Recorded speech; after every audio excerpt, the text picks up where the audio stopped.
Tēnā koe te pare, tēnā koutou te whānau o te whare mata, tēnā tātou katoa. Members, the House and Committee has resumed, and before the dinner break we were considering the Wildlife Powers Amendment Bill. Leave's been granted for all the bills we are considering to be taken as one debate, with the questions being put separately at the end. The Honourable Ruth Dyson has the call, and she has 4 minutes remaining. The Honourable Ruth Dyson. Thank you, Mr Chairman. I'm delighted to continue my contribution in support of the Wildlife Powers Amendment Bill. When we adjourned for the dinner break, just after I had started my contribution, I was commending the amazing work done by both professionals and volunteers to help all those impacted by the Kaikoura earthquakes, and to extend my sympathy and condolences to the families of the 2 people who have lost their lives. We've seen more and more photos coming through of this tragedy, and it's really it's great to feel the response of New Zealanders, which is not to sit in shock but to say, what can we do to help? That really needs to be commended.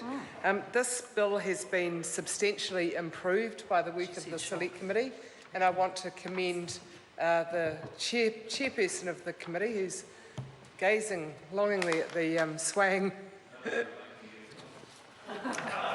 All right. Bit of a stretch. I won't wander down that path, but I want to commend the member for his leadership in improving this bill. In fact, most of the bill's been rewritten. But I also want to commend the work of my colleague, the Honourable David Parker, and urge support for his supplementary order paper, which is number 243. I heard his contribution prior to the dinner break, and it's really a sensible, straightforward amendment. And for the life of me, I can't figure out why the National Party wouldn't say, this is sensible, this is a really good move, and we'll support it. I'm urging the Minister to take the opportunity to explain her opposition to this supplementary order paper, or to risk looking a little churlish, actually, that it's a SOP put up by a Labour member, therefore it should be opposed. I don't agree with that sort of politics, and I hope the Minister doesn't either. So this supplementary order paper fixes an omission in the current legislation that means that when fish and game rangers try to get a prosecution against somebody who's broken the law, they're not able to, not because they haven't got a higher level of proof, not because the person didn't do it, not because they haven't been rigorous in following their job and doing their job, but because of a simple bit of information that they are required by law to present, and that is the alleged offender's date of birth. And if the alleged offender says, no, I'm not going to give you my date of birth, there's nothing at all that the fish and game ranger can do about it.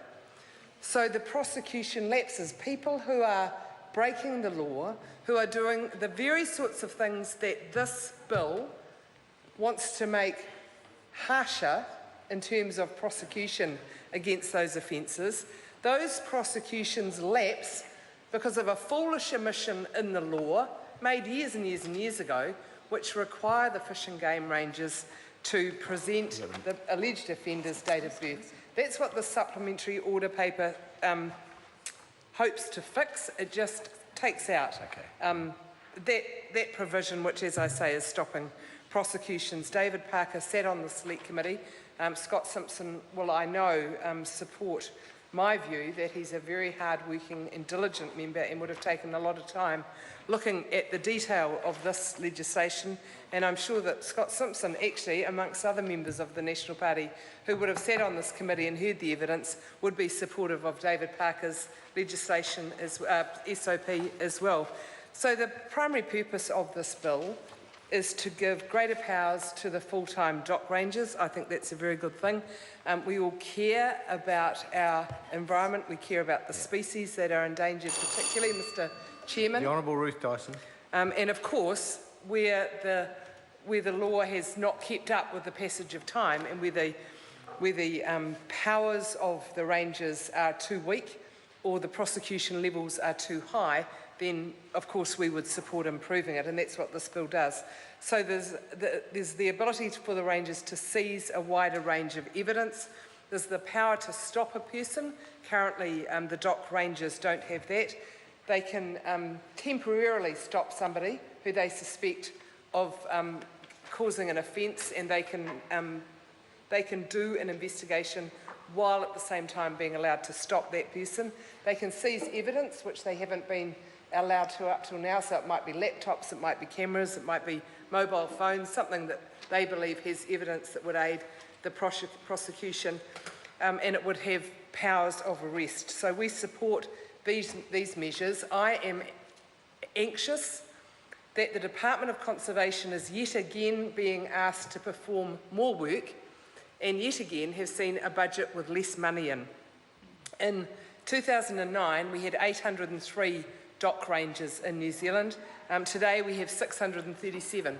That's a big drop in the number of rangers, and at the same time we've had annual cuts in DOC's budget. In 2009 their budget was cut by $46 million, and in 2013 by another 8 and a bit. This year it was cut further again. So we can't expect our dedicated dock rangers or any other public servants to do more with less year after year after year. Sooner or later it gets to the point that it's literally a tipping point and they say no, we just can't do all that.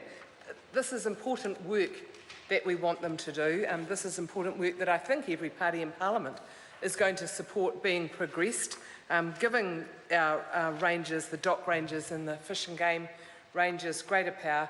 The only further improvement that I can see in this bill is that we support David Parker's SOP. So I urge the Minister to either stand and take a call and explain why she is not supporting that SOP, give us the benefit of her wisdom on this matter, or otherwise vote in support of it. Thank you, Mr. Chairman.